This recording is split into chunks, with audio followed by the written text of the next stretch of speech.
জাতীয় সংসদের সংরক্ষিত নারী আসনে বিএনপির দলীয় মনোনয়ন ফরম বিক্রি শুরু হয়েছে। আজ বেলা 11টায় রাজধানীর নয়াপল্টনে বিএনপির কেন্দ্রীয় কার্যালয়ে জেরিন দেলোয়ার হোসেনের হাতে ফর্ম তুলে দিয়ে এই কার্যক্রমের উদ্বোধন করেন প্রধানমন্ত্রী উপদেষ্টা ও বিএনপির সিনিয়র যুগ্ম মহাসচিব রুহুল কবির রিজভী আহমেদ। এ সময় রিজভী আহমেদ বলেন, প্রার্থীদের যে সকল যোগ্যতা দরকার তা বিবেচনা নিয়ে বোর্ড সিদ্ধান্ত নেবে। সকলকে সেই সিদ্ধান্তের ওপর শ্রদ্ধা রেখে বিশৃঙ্খলা না করার আহ্বান জানান তিনি। এর আগে গত বুধবার সকালে জাতীয় সংসদের সংরক্ষিত নারী আসনের নির্বাচনের তফসিল ঘোষণা করে নির্বাচন কমিশন। মনোনয়ন দাখিলের শেষ তারিখ নির্ধারণ করা হয়েছে 21 এপ্রিল। মনোনয়নপত্র বাছাই হবে 22 ও 23 এপ্রিল।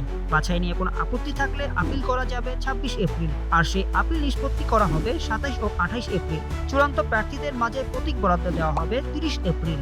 এরপর ভোট গ্রহণ অনুষ্ঠিত হবে আগামী 12 মে।